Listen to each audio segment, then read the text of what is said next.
ازيكم يا امارات؟ عاملين ايه؟ وحشتوني جدا جدا جدا. عاملين ايه؟ وحشتوني والله بجد. من اخر فيديو راجع لكم فيديو جديد ومنيو جديد، منيو اسبوع ان شاء الله، يا رب يعجبكم وينول رضاكم. منيو اقتصادي وجميل جدا واكلات سهله وسريعه، علشان ما نقفش في المطبخ كتير في الحر ده.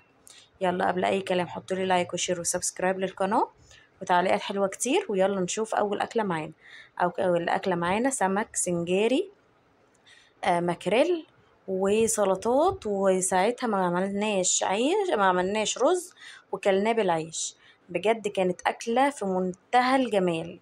بجد بجد كانت أكلة في منتهى الجمال، هتعجبكم جدا. عملنا طريقة السمك السنجاري مع بعض كتير، ولو عايزينها أعملها لكم تاني. بجد أكلة جميلة وسهلة. طبعا بقى أكلنا سمك، بعديها بيوم عملنا ايه؟ كرنبيط. كانت مخزنة كرنبيط، طلعته كده. عملت له الخلطة بتاعته بالدقيق والبيض واللبن، ومعلقة نشا ومعلقة بيكنج باودر، ومعلقة توم مهروس، معلقة فلفل حامي، فلفل أخضر حامي مهروس برضه، ملح، كمون، كزبرة، سنة فلفل أسود، معلقة خل، وخضرة. أحلى أكلة أحلى أكلة أحلى أكلة أحلى أكلة. وبجد أكلة جميلة. وحمرت بطاطس وعملت بيض وطبق بتنجان وطبق جبنة بالطماطم وعيش. هنا بقى أكلة اقتصادية، تالت أكلة معانا. عملت طاجن مكرونة فرن. طلعت ربع كيلو لحمة مفرومة وعصقتها، وعملت هنا مكرونة فرن. عصقت المكرونة وحطيتها في الطاجن، نزلت عليها بكيس مكرونة 300 جرام او 350 جرام ني. وبعد كده كنت عامله خلط صلصه من بتاعه الكشري، اللي هو بنحمر فصين 3 توم، وبعد كده في زيت، وبعد كده بننزل عليهم بشفشق طماطم. يعني انا كنت عامله 10 فصوص توم كده، ونزلت حمرتهم ونزلت عليهم بشفشق طماطم، ويا دوبك بيغلوا غلوتين، ونحط عليهم ملح وكمون، وسنه فلفل اسود وسبع بهارات. وبعد كده بنزل على على المكرونه واحطها في الفرن. بجد احلى حاجه.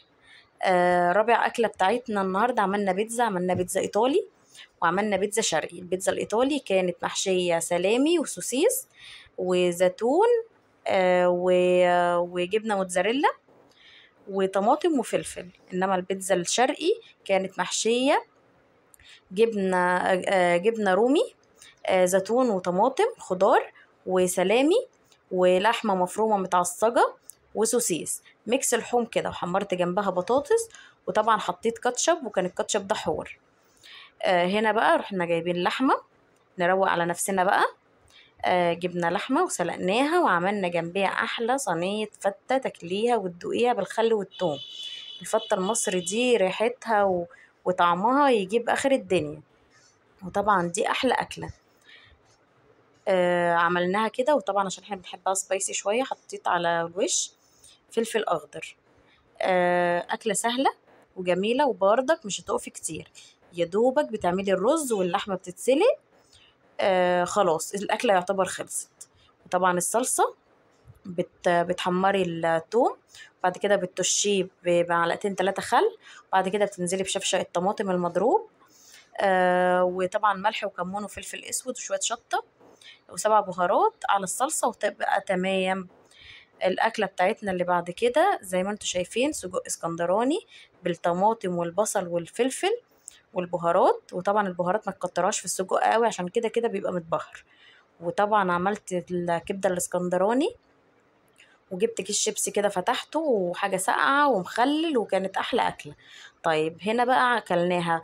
ممكن تعمليها بالعيش البلدي أبو ردة المصري بتاعنا، وممكن تجيبي عيش شامي زي الاسكندرانية، وتروحي عاملاها سندوتشات كده وسلطة طحينة.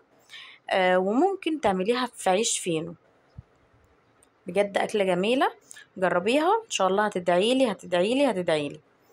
وطبعا حطيت ممكن بقى مع الاكله دي تروحوا محمرين جنبها بطاطس بدل الشيبسي، بس انا بصراحه كنت يعني اتحريت وكنت عايزه اخلص، فروحت جايبه شيبسي وحطيته كده زي ما انتم شايفين. الاكله اللي بعد كده اكله اقتصاديه بحته، الكشري الاسكندراني، الرز بالعدس. عملت رز بالعدس كده.